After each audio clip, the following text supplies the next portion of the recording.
Matthew chapter 22 and 4. Let's see what happens if you don't keep these days. Go ahead. Again, he sent forth other servants, saying, tell them what you're bidding. Behold, I have prepared my dinner. My oxen and my fatlings are killed, and all things are ready. Come unto the marriage. So he prepared his dinner at his table. He already prepared it. It happens every single year.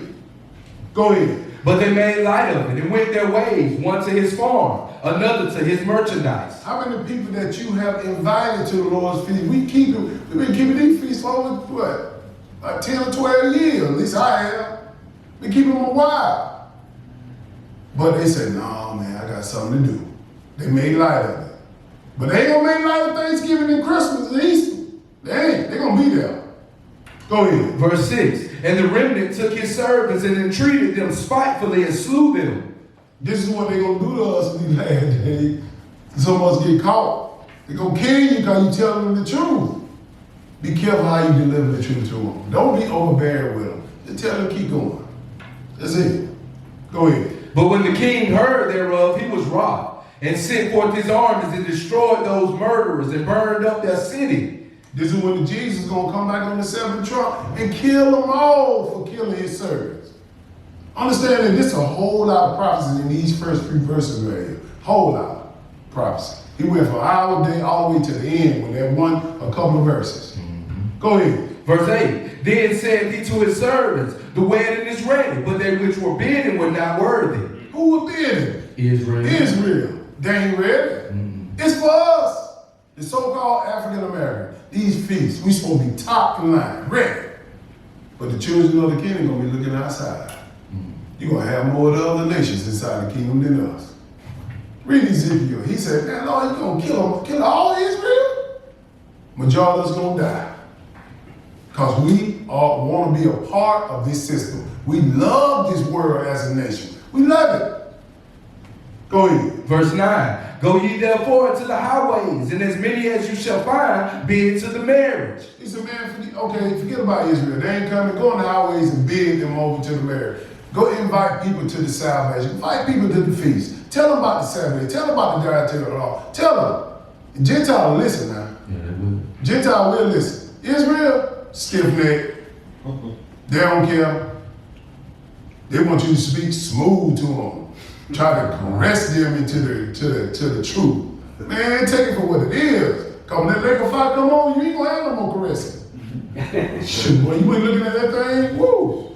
But go ahead, listen what happened here. Go ahead. Verse 10, so those servants went out into the highways and gathered together all as many as they found, both bad and good. And the wedding was furnished with guests. So we went out and invited everybody else. And it was furnished.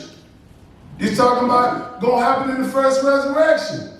Go ahead. And when the king came in to see the guests, he saw there a man which had not on the wedding garment. This king of Jesus, he came in there with the guests. This is when he being judged. You got to have the blood of Jesus on you. You got to be able to eat at that table of the Lord. So he can look at you and say, oh, I see my blood, I see my table, I see my law. But if he don't see that, you naked. He gonna do something to you when you ain't got these things. Go ahead. Verse 12, and he said unto him, friend. Watch this now. He said to the friend, what? How camest thou in hither, not having a wedding garment? And he was speechless. So much for come as you are. Friend, how you ain't come in with the wedding garment? Why you ain't come in here with all my laws? Why you don't have no works? Why I don't see you took part of the Passover, the Feast of Unleavened Bread, Day of Atonement, my dietary law? It's judgment time. This is the season of the tables right here. It checks and balances. Listen what he tells the servant to do to this cat. Go ahead. 13. Then said the king to the servants, bind him hand and foot, and take him away and cast him into outer darkness. There shall be weeping and gnashing of teeth. Y'all know what that is. Put him in the lake that filled with fire. Because he ain't got no works. He don't have no works. God, that was a quick judgment. Why you come up with no wedding garment on? Why you don't have no works? I can't see where you took part of the Sabbath. I can't see where you took part of the holy day or my 7 days. I can't see that. And then people like on flesh before their eyes. Put them in the lake of fire. Next. I don't want that. Go ahead. 14. For many are called, but few are chosen. Many are called. We calling people right now. Israel is waking up out here now. I see when God said this gospel shall be preached all over the nation. When I was a little boy, I couldn't see that. But now with this doing the internet, boy, it's all over. Anybody got a cell phone. And they communicate all across the world. This is what he tells them. Many are called, but few are chosen. He calling them now. Israel is all on the net. Brother Boo and all them people in the big camps, man, they're reaching everybody. Even the false camps reaching everybody. They're over in Africa and all that. You finished with that? Yes, sir. Let's go to Isaiah chapter 28. Let's see what happened at Satan's table. Many are called, but few are chosen. The seasons of the tables. What table you eating at this season? Be careful, don't be a stumbling block. Isaiah 28, verse 1. Let's see what Satan's table look like. Don't let your mama confuse you now. Your daddy too. Grandma, whoever. Make you drunk. And you ain't drinking no liquor. Isaiah 28, verse 1. Let's see something here. Go ahead. Woe to the crown of pride, to the drunkards of Ephraim, whose glorious beauty is as a fading flower. He said, woe to the crown of pride. Oh, I don't care what he said. I'm going to do it anyway. To the drunkards of Ephraim. Who is Ephraim? Israel.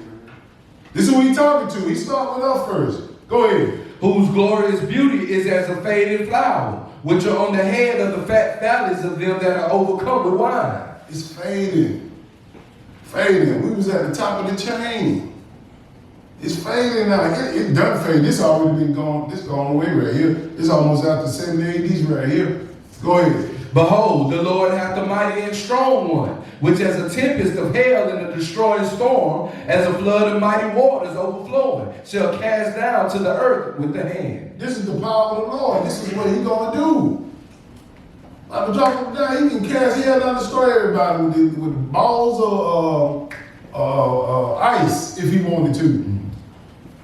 Jump down to verse 5. I just want to show you about this table of Satan. Go ahead. In that day shall the Lord of hosts be for a crown of glory, and for a diadem of beauty unto the residue of his people. And we know what day that is. That's the seventh day, which is the seventh trump. This is when the first resurrection happened. Go ahead. And for a spirit of judgment to him that sitteth in judgment, and for strength to them that turn the battle to the gate. He gonna have strength to the one to tell to the battle gate. Meaning we turning people to Israel. We gonna sit on the throne at the time. Go ahead. But they also have erred through wine, and through strong drink are out of the way. See, this is what's gonna happen. This is happening now. They err through wine, through strong drink. Wine ain't always drinking. It's doctrine. Right. 2. But listen, he's talking about the preacher right here. Go ahead. The priest and the prophet have erred through strong drink. They are swallowed up with wine. They are out of the way through strong drink. They err in vision. They stumble in judgment. This is what the preacher doing. He's stumbling in judgment. He should be telling people don't take part of these holidays. But what he doing? He got a big old Christmas tree in church. He got a big old dinner in the church for Christmas, for Easter, for Thanksgiving. All these tables he's setting up inside of his church on Sunday mainly. He said his vision is error and a stumbling in judgment. He's not telling you what God gonna do to you. Go ahead. For all tables are full of vomit and filthiness, so that there is no place clean. He said all tables are full of vomit. Every one of these churches on Sunday, all their tables is full of vomit. They try to dress it up and say, oh, we ain't trick-or-treating, it's Hallelujah Fest. Who you fooling? You ain't fooling me. Y'all doing it on the same day, or next to that day, got costumes on and everything, and you out there got a trick-or-trunk. What in the world? We don't want our kids to go around there to the house. We're going to do it in the trunk of a car. Come on, man. Don't play with God's intelligence. He very smart. You can't fool God. You can fool these servants around here. And they fooling a lot of them. He said, for all tables. There go them tables again. This is the table of Satan. All these tables are full of vomit. Full of it. What is vomit? It ain't stuff that got on the table. Doesn't supposed to be eaten. The holidays, all this stuff. Go ahead. Verse 9. Whom shall he teach knowledge? And whom shall he make to understand doctrine? Them that are weaned from the milk and drawn from the breast. This is what he's talking about right here. If you can understand this, he's teaching you to teach others. But if you can't understand this, you still on the breast, man. You still a baby. You got to make sure you get off that nipple and come on and teach the word. Go ahead. For precept must be upon precept, precept upon precept, line upon line, line upon line. What are we doing today? Precept upon Precept. This ain't me. I ain't write this stuff. I got to read it because I'm not this smart at all. Precept must be upon precept. That's why we showing you the tables in their season. The table of Satan and the table of the Lord. The Lord said he prepares a table for us. And we see it in Leviticus chapter 23, one of those tables. You better be sitting at them. But you get caught sitting in the other ones, pain to pay. Go ahead. Line upon line, line upon line. Here a little and there a little. This is what it is. Go ahead. Verse 11. For with stammering lips and another tongue will he speak to this people. He's going to speak to us in all languages. That's what he means, a stammering lip and another tongue. You're not talking about your tongue in your mouth. You're talking about languages. We're going to be taught in all nations, different languages, but they're going to bring us back to this book.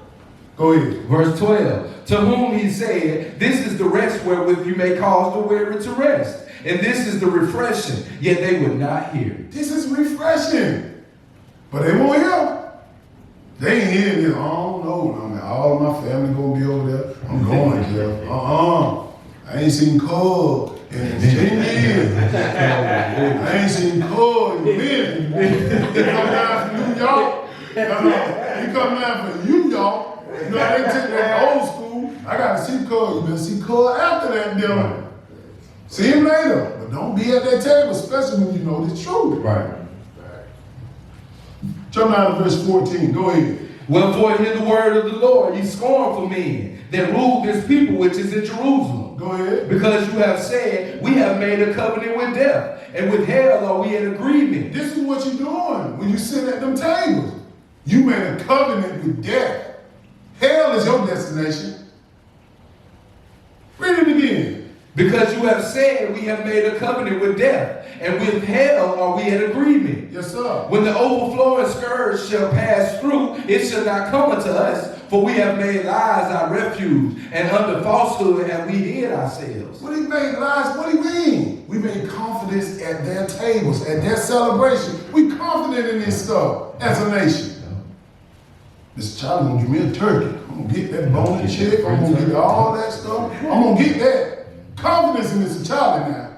But when the Lord comes, the Lord can give you everything, but you ain't mention his name at all. He gave you the job, Mr. Charlie. The child can give you a turkey or ham, but you ain't got to eat it. Especially when you sit around people who understand. You know you ain't about to eat that ham, but you eat that turkey. You know what I'm saying? I ain't telling you that turkey's bad. Right. But don't be a stumbling block. You can take off from work, chill.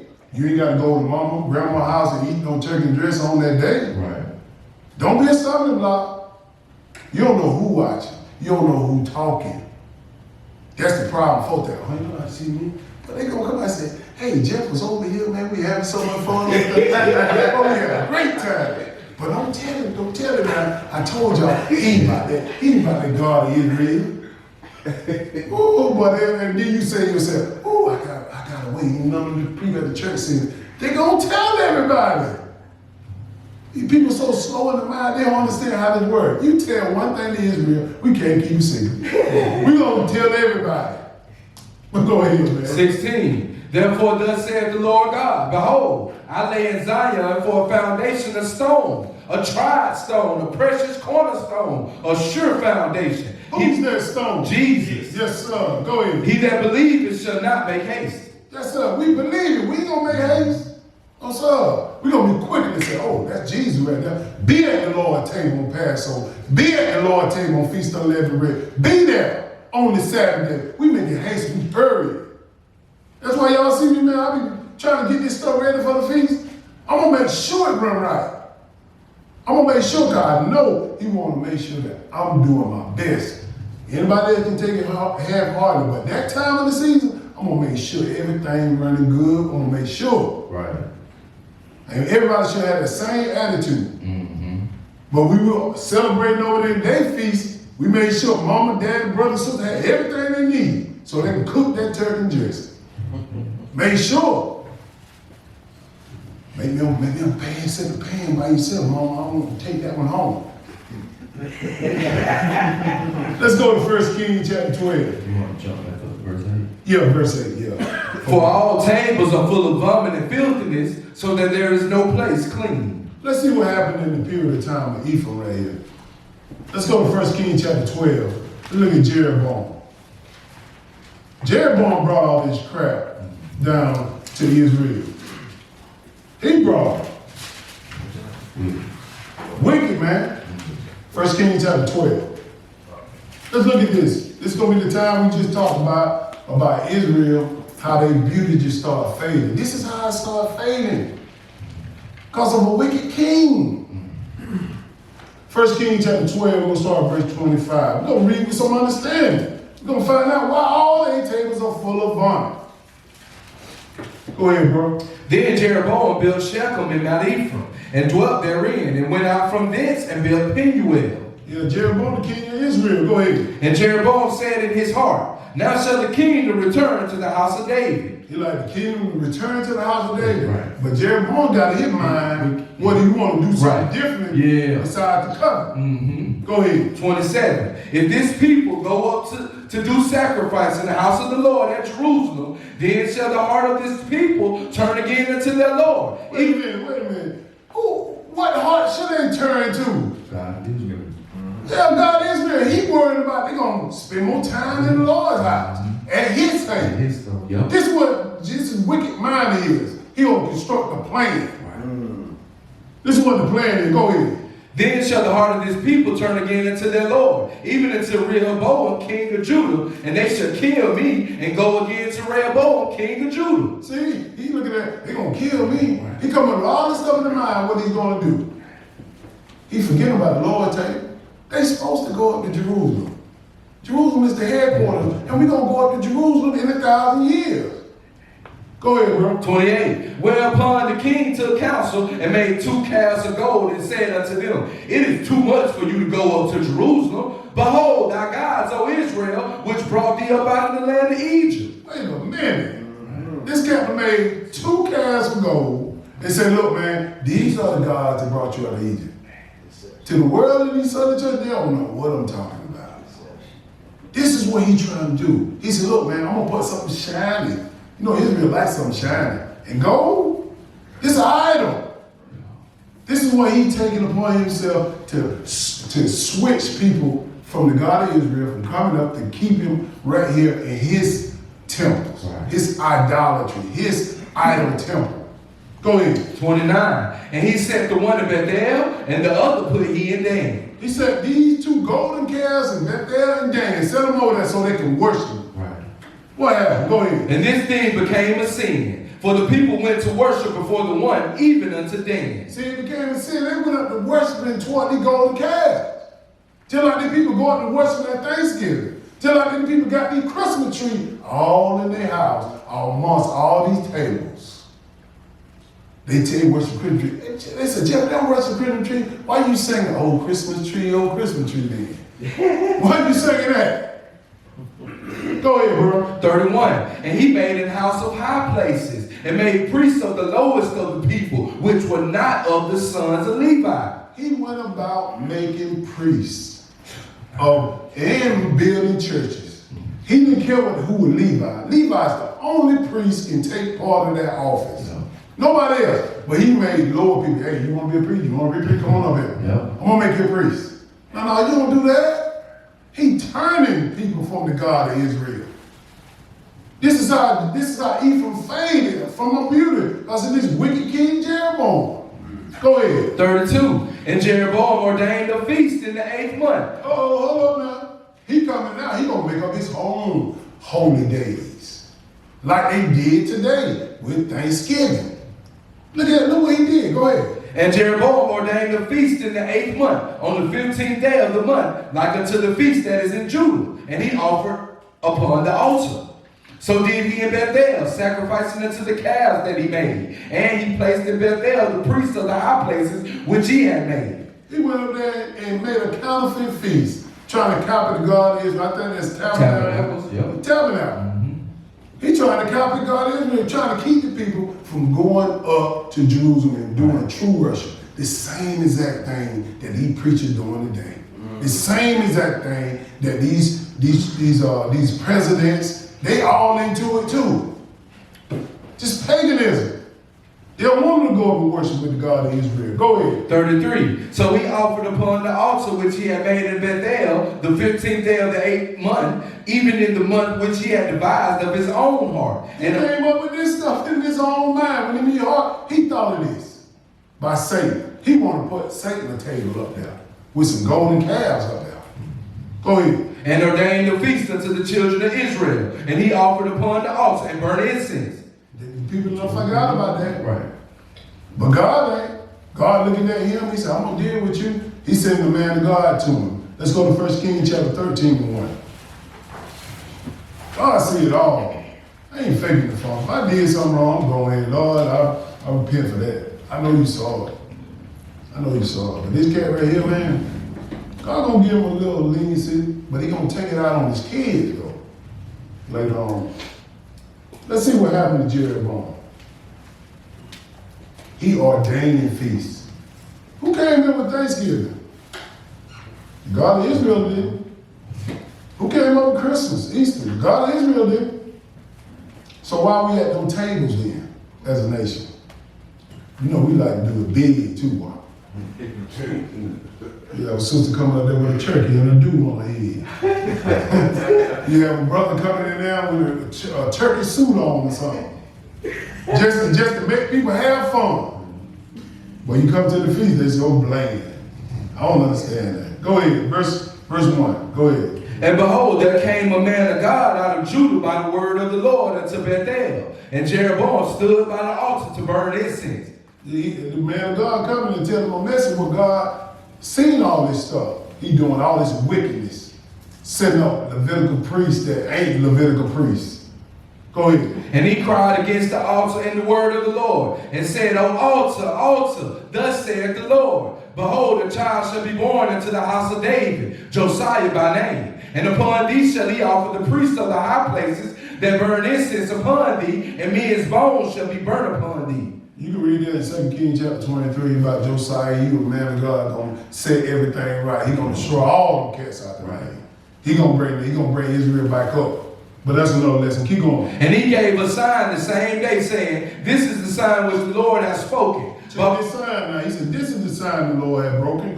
The Lord had spoken. Go ahead. Behold, the altar shall be rent, and the ashes that are upon it shall be poured out. He said, I'm going to take this kingdom from you, Jeroboam, because of the wickedness you done. They mean rent. He going to take it out, take it from him. Go ahead. And it came to pass, when King Jeroboam heard the saying of the man of God, which had cried against the altar in Bethel, that he put forth his hand from the altar, saying, lay hold on him. And his hand, which he put forth against him, dried up, so that he could not pull it in again to him. Ooh, God made him a cripple. Right. And you ever seen somebody with a cripple hand drive his hand up just like this? Immediately. Because he know he ain't supposed to be operating like that before the Ark of the Covenant. All them things. You can't do that. But he had compassion on Jeroboam, though, because Jeroboam showed asking for something. Right. Go ahead. The altar also was rent, and the ashes poured out from the altar, according to the sign which the man of God had given by the word of the Lord. And took it away. Go ahead. And the king answered and said unto the man of God, entreat now the face of the Lord thy God, and pray for me, that my hand may be restored me again. And the man of God besought the Lord, and the king's hand was restored him again, and became as it was before. Jeroboam wasn't too dumb. Right. He restored the hand. So God listen to you if you got compassion. You can always come back. Yes, sir. But the thing is, can you stay in your lane? A lot of people can't stay. You know what I'm saying? This ain't like once saved, always saved. Go ahead, bro. Verse 7. And the king said unto the man of God, come home with me and refresh thyself, and I will give thee a reward. Oh, here come them tables again. Come home with me and refresh yourself. He had specific instruction. I'm glad I said that word right. Specific instruction not to eat, drink, or do anything in that city. Listen what he said right here. Go ahead. Verse 8, and the man of God said unto the king, if thou wilt give me half thine house, I will not go in with thee, neither will I eat bread nor drink water in this place. Yes, sir. For so was it charged me by the word of the Lord, saying, eat no bread, nor drink water, nor turn again by the same way that thou camest. This is what the Lord told him. Don't fellowship with these devils. Right. Same thing he tell us today. Don't fellowship with these devils. They had brought Israel down to a whole low level of sin. Right. He don't want you eating on them tables are full of vomit. Them priests are full of vomit. All that stuff is unreal. It's not real. I don't want you to eat there. But you gotta watch the old heads. Here come an old head who think he knows something. Go ahead. Verse 10. So he went another way and returned not by the way that he came to Bethel. So he did right at that point. That's why you got to realize, don't be respectful of a person. Be respectful of this book and the instruction. I don't care who it is. If they ain't follow this book and instruction, leave them alone. Say, no, man, I'm going to follow God. But he took this old man at his sin. Go ahead, bro. Verse 11. Now there dwelt an old prophet in Bethel, and his sons came and told him all the works that the man of God had done that day in Bethel. The words which he had spoken unto the king, them they told also to their father. That's Satan prophet right there, this old man. Go ahead. And their father said unto them, what way went he? For his sons had seen what way the man of God went, which came from Judah. And he said unto his son, saddle me the ass. So they saddled him the ass, and he rode thereon. He got over a horse and started riding. He gonna hunt him down so he can eat with him. Go ahead. And went after the man of God and found him sitting on a note. And he said unto him, art thou the man of God that camest from Judah? And he said, I am. He said, man, ain't you the man of God? Here come this flattery right here. Don't get flattered. Understand instructions. Go ahead. 15. Then he said unto him, come home with me and eat bread. And he said, I may not return with thee, nor go in with thee. Neither will I eat bread, nor drink water with thee in this place. Real strong, man. He real strong. Go ahead. For it was said to me by the word of the Lord, thou shalt eat no bread, nor drink water there, nor turn again to go by the way that thou camest. Check this slick joke out right here. This old man. Go ahead. He said unto him, I am a prophet also as thou art. I'm just like you, man. Right. Come on now. I know about Israel. Right. I know about this. Ain't no problem about going over to eat with me. Right. Go ahead. He said unto him, I am a prophet also as thou art. And an angel spake unto me by the word of the Lord, saying, bring him back with thee into thine house, that he may eat bread and drink water. But he lied unto him. They go to that table. Bring him back, but he lied. He lied. Go ahead. 19. So he went back with them and did eat bread in his house and drank water. And it came to pass as they sat at the table, that the word of the Lord came unto the prophet that brought him back. And he cried unto the man of God that came from Judah, saying, thus saith the Lord, for as much as thou hast disobeyed the mouth of the Lord, and hast not kept the commandment which the Lord thy God commanded thee. He understood what he did wrong there. He was sitting at that table eating, and next thing you know, he said, oh man, God told me this, and the angel came back and put it in mind. What you doing, man? What you doing? He disobeyed the commandment. He didn't change them because a man of God come, an old prophet come talking to you. You better stick with the script. Right. Go ahead. 21 at the top. And he cried unto the man of God that came from Judah, saying, Thus saith the Lord, for as much as thou hast disobeyed the mouth of the Lord, and hast not kept the commandment which the Lord thy God commanded thee, but camest back and hast eaten bread and drunk water in the place of which the Lord did say to thee, Eat no bread and drink no water, thou